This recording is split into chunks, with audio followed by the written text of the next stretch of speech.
So ఎంతవరకు కావాలో అంతవరకే తీసుకున్నాం. లేకపోతే స్లాబ్ స్టిక్ చేయడం చాలా ఈజీ అండి.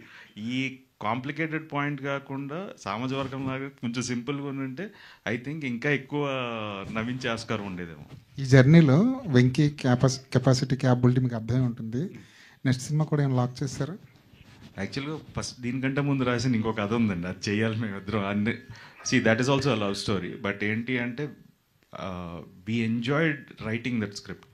తను రాస్తున్నప్పుడు day on day discussion. So ఆ సినిమా చేస్తామండి డెఫినెట్గా. థియేటర్ రెవెన్యూ పరంగా ఏమన్నా అంత హ్యాపీనా? నో నేను విపరీతంగా చేసేస్తుంది ఇవన్నీ చెప్పను. I'm very frank. It started on a good note. But ఏంటంటే we need to see more rise. So probably this weekend will see weekend start అవుతుంది కాబట్టి. సో ఈ 3 days I think we are hoping it will do much much better. All the best. Venkatesh garu, sir Rohit గారు అన్నట్టు ఈ పాయింట్ని deal చేయడం కొంచెం tough job అండి, బట్ బాగా హ్యాండిల్ చేశారు. First of all congratulations. Thank you.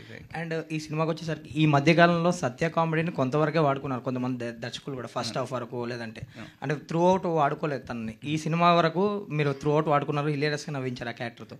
So ఏంటి ముందు నుంచి స్క్రిప్టింగ్లో ఆ క్యారెక్టర్ అంతా ఉందా, లేదంటే ఎక్స్టెన్షన్ చేసుకుంటూ వెళ్ళారు? కాదండి, మేకింగ్లో కానీ ఫస్ట్ నుంచి అంతే క్యారెక్టర్ ఉంది. ఇన్ఫ్యాక్ట్ నాకు సత్యాన్ అంటే చాలా ఇష్టం, మామూలు ఇష్టం కాదు. నేను స్క్రిప్ట్లో 2 పేర్లు రాస్తాడు సత్య. అంటే నాది అంటే నేను హీరోని కాబట్టి నా దగ్గర ట్రావెల్ అవుతుందని నా పేరు రాసేవాడు, ఇంకో పేరు సత్య. ఇప్పుడు అడిషనల్గా యాడ్ అయిన పేరు వాస్కి. సో సత్య గారి ఫస్ట్ నుంచి ఉందండి. యాక్చువల్లీ ఆయన స్క్రిప్ట్ చెప్పి వెంకీ అన్నప్పుడు బెంగ వచ్చింది నాకు. ఇంకా బాబు ఏం చేయబోతే ఎలా అని ఆయన దగ్గరికి వెళ్ళి బెంగ పెట్టుకుంటే, అంటే కొంచెం ఆ ఫేస్ ఉంటుంది కదండి, చిన్న పప్పీ ఫేస్లు పెట్టుకుంటే చేస్తారు కాబట్టి అలాంటి ఫేస్ పెట్టి ఏదో లాగేసాను ఆయన లోపలికి. So now I think is very happy. Satya అని కూడా చాలా హ్యాపీ అని అనుకుంటున్నా. సో ఫస్ట్ నుంచి ఉందండి త్రూ అవుట్. అంటే నాకు ఇష్టం అండి, ఇష్టపడి రాసుకున్నాను అంతే సత్యాన్ని కోసం. అండ్ నవ్ ఐఎమ్ హ్యాపీ అది పే ఆఫ్ అవుతున్నందుకు. సత్యాన్ని నమ్ముడండి, ఇంకా నమ్ముడు. మీరైనా చెప్పండి, మీరు అందరైనా అన్న మీరు మీదే బాగుంది అంటున్నారంటే ఏం చేస్తాం ఇంకేం మనం అంటాడు. So so please tell him that ఈ డిడ్ ఎ గ్రేట్ జాబ్. నేనైతే very very happy. Thank you. Venky గారు, మ్యామ్. హాయ్ అండి. సో సినిమా చూశాను, నేను చూసిన తర్వాత యాక్చువల్లీ రివ్యూస్ కూడా తీసుకున్నాను.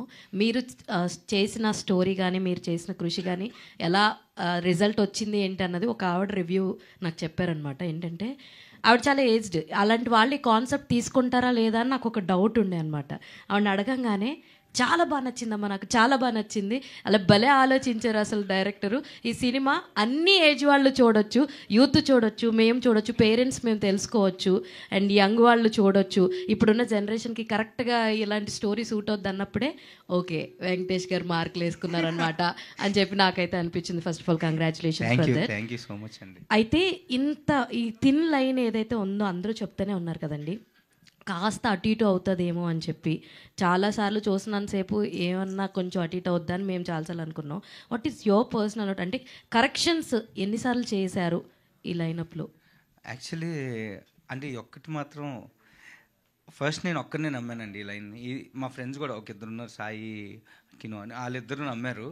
సో బేసిక్గా నేను చాలా కాన్ఫిడెంట్ అండి ఈ లైన్ మీద. రోహిత్ గారి లాగే చాలామంది కంగారు పడ్డారు, బాబోయ్ ఏంటిది. కొంతమంది అయితే చాలా చాలా దారుణంగా ఆలోచించారు. బట్ థ్యాంక్స్ అండి, అంటే ఆవిడ రివ్యూ నాకు చాలా ఆనందాన్ని ఇచ్చింది. I'm very happy about review. Actually అందరూ చూసిన వాళ్ళు అందరూ కూడా దే కాలింగ్ మీ అని సేయింగ్కి చాలా మంచి ఫ్యామిలీ సినిమా తీసావు అంటున్నారు. నాకు ఫ్యామిలీ సినిమాలు అంటే చాలా ఇష్టం అండి. ఎప్పటికైనా కలిసి ఉందానో అలాంటి సినిమా తీయాలనేది నా కోరిక. But I'm very happy that I pulled out a family entertainer in my first day. చాలా చాలా హ్యాపీ. ఏం లేదండి, ఏం టెన్షన్ పడలేదు. అంటే ఏమన్నా తప్పు చేస్తే గైడ్ చేసే వాళ్ళు మన వెనకాల ఉన్నప్పుడు మనం ధైర్యంగా వెళ్ళిపోవచ్చండి. I have such kind of a team.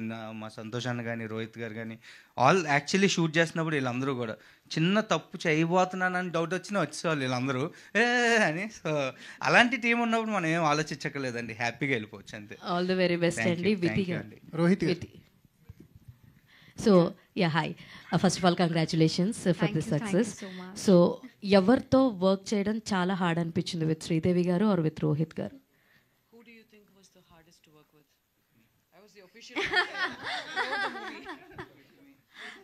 I mean, honestly, both of them are so kind and so calm on set. it wasn't really difficult to work with any of them, but I would say the most of the scenes I had with Sir. So first day was very hard, and like the first day we were shooting, what we extended till our shift till 1-2 hours, and I was like, my god, what am I supposed to do? And when I went back to my van, I started crying. So I feel like first week was really hard, and after that I think so it was all good. All the very best. Rohit Thank గారు you. Rohit గారు sir, అంటే ఒక unique characterisation పట్టుకున్నారు sir. అంటే జనరల్గా మనకి రైటింగ్లో ఏదైతే మీరు ట్రైలర్లో ఎస్టాబ్లిష్ చేశారో ఆ 5 క్వాలిటీస్, ఆ 5 క్వాలిటీస్కి మించిన కాన్ఫ్లిక్ట్స్ పడతానే ఉన్నాయి కథ మీద.